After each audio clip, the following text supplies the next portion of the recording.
Have you ever wondered about the age-old practice of communicating with the dead? It's called necromancy, a mysterious and often misunderstood aspect of the occult world. Today we delve into the fascinating and eerie world of necromancy, its history, practices, and cultural significance. Before we delve into the origins of necromancy, let's take a comprehensive look at its rich and detailed history. Necromancy, as we've mentioned, finds its roots in ancient civilizations, but how did it evolve and spread across different cultures and religions? In ancient civilizations, necromancy was often associated with a high status, reserved for priests, shamans, and kings. In the ancient Near East, Egypt, and Greece, necromancy was a vital part of their religious and cultural practices. The practitioners were highly respected and often held positions of power, their abilities to commune with the dead seen as a divine gift. Over the centuries, necromancy practices spread and evolved, adapting to the beliefs and customs of various cultures. For instance, in both Celtic and Norse traditions, necromancy was heavily associated with battle magic, where the spirits of fallen warriors were invoked for guidance and protection. To understand necromancy better, it's crucial to examine historical texts and artifacts.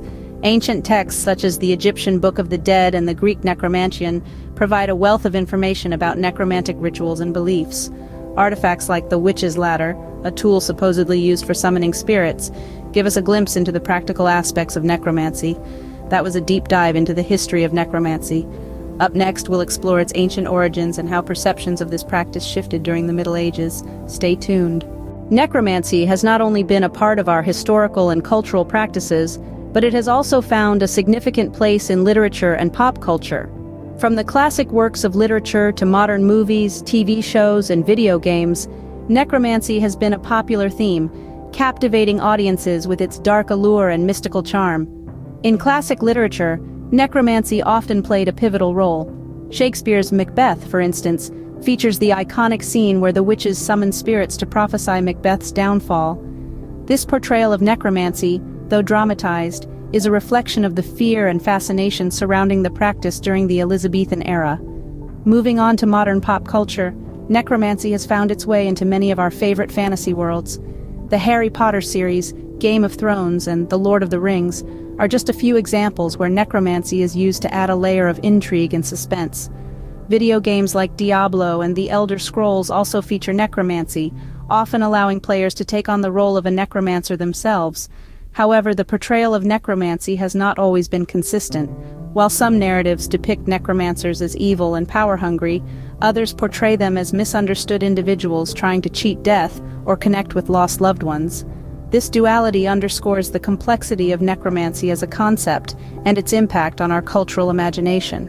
Necromancy continues to captivate audiences in literature and pop culture, adding a touch of the mystical and the macabre to our stories. Whether it's used as a plot device or a character trait, necromancy's rich history and enigmatic nature make it a fascinating topic to explore. With that, let's delve deeper into the ancient origins of necromancy in the next segment. In the realm of necromancy, there is no shortage of theories and conspiracies. This segment will explore some of the most intriguing and popular ones, adding another layer of fascination to this ancient practice. One theory that has persisted throughout the ages is the idea that necromancy is not a mere practice, but a form of magic that can only be mastered by a select few. These individuals, often depicted as sorcerers or witches, are believed to possess an innate ability to commune with the dead. This theory has often been used in literature and pop culture, contributing to the mystique of necromancy. On the other side of the spectrum, there are conspiracies that suggest necromancy is a tool used by powerful figures to manipulate and control others. Some believe that necromancy has been used throughout history by rulers and religious leaders to instill fear and maintain control over their followers. There are also theories that associate necromancy with the occult or dark arts. These theories suggest that necromancy is not just about communicating with the dead, but about harnessing the powers of the underworld for personal gain. As for the credibility of these theories and conspiracies, it's important to remember that necromancy is a complex and multifaceted practice with a rich history. While some theories may have a kernel of truth, many are likely the product of fear, misunderstanding, or sensationalism. However, these theories and conspiracies add another layer of intrigue to necromancy. They reflect our collective fascination with the unknown and our enduring desire to understand the mysteries of life, death, and what lies beyond. In the next segment, we will go back in time to explore the ancient origins of necromancy, where it all began. As we delve deeper into the world of necromancy, it's important to note its presence in various religious doctrines. Necromancy, though often associated with the darker shades of the spiritual world, has been mentioned and interpreted in different ways across various religions. In Christianity, necromancy is considered a sin, primarily due to its association with the occult. The Bible in the Old Testament strictly forbids any form of contact with the dead, categorizing it as an abomination. This is evident from the biblical account of King Saul seeking the Witch of Endor to summon the spirit of Prophet Samuel.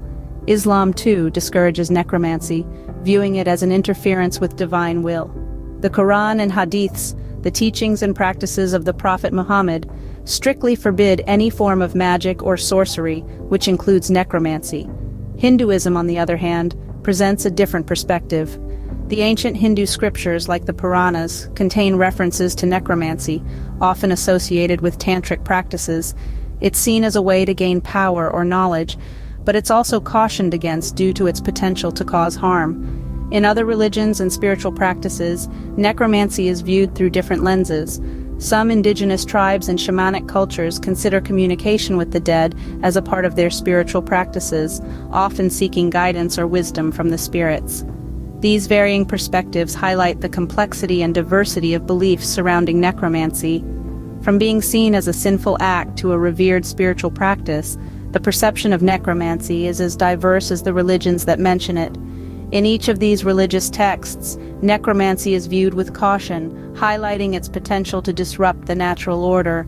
It's a testament to the power and mystery that necromancy has held over humanity throughout our history.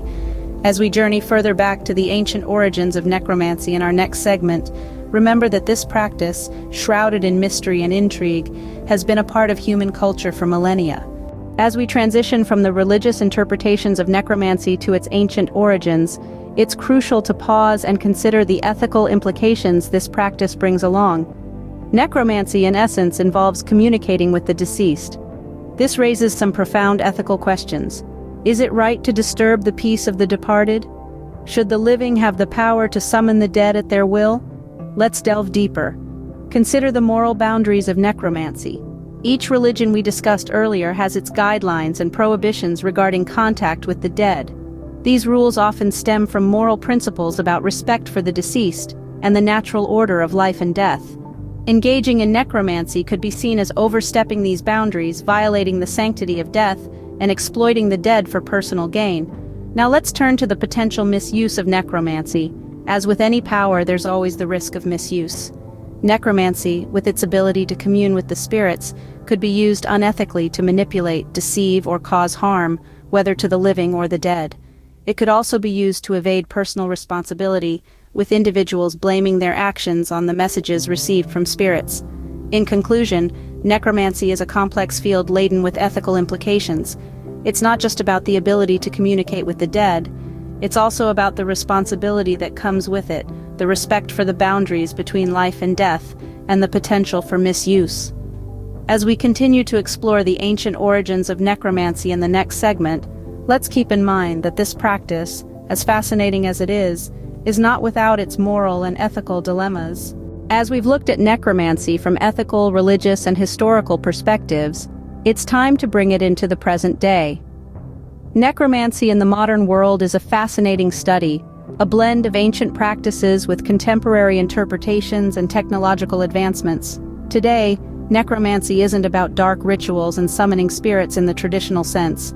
Instead, it's often seen as a form of spiritualism, a way to communicate with the departed loved ones. Mediums, psychics, and spiritual practitioners who claim to contact the dead could be seen as modern-day necromancers. Technology has also influenced necromancy in surprising ways. From ghost hunting equipment to spirit box apps, modern tools are used to detect and communicate with spirits. These devices claim to pick up electromagnetic frequencies or random noise, which is then interpreted as spirit voices. While the scientific validity of these tools is debated, their popularity attests to the enduring fascination with contacting the afterlife.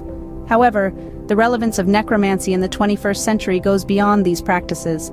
It's also a metaphor for our struggle with mortality, our desire to understand what lies beyond death. It's reflected in the popularity of books, movies, and games featuring necromancy, showing that this ancient practice still captivates our collective imagination. In conclusion, while necromancy has evolved from its ancient origins, it continues to be a part of our cultural landscape. As we move to explore the ancient origins of necromancy in the next segment, let's remember that this practice, as old as it is, continues to evolve and adapt in the modern world. Necromancy, derived from the ancient Greek words nekros, meaning dead, and manteia, meaning divination, has an intriguing history spanning thousands of years.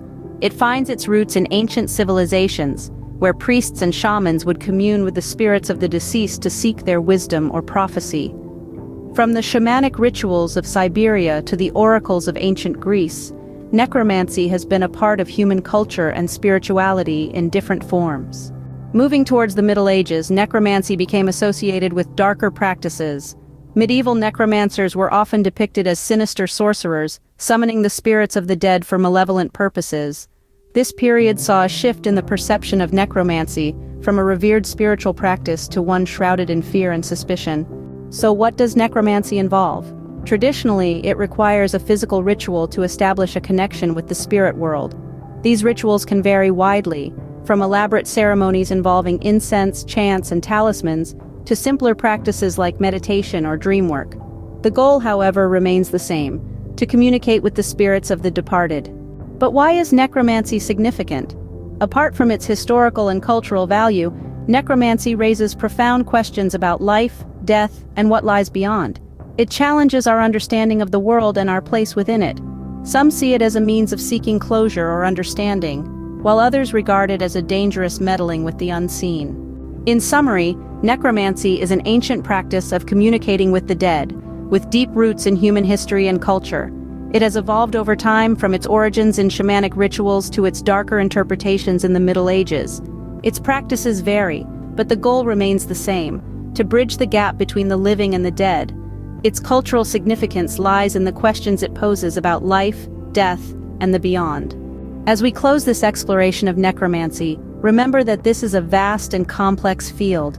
It's a fascinating study that offers a different perspective on life's greatest mysteries. So, next time you hear the word necromancer, remember the depth and breadth of this ancient practice. It's more than just a trope in a fantasy novel. It's a part of our shared human history.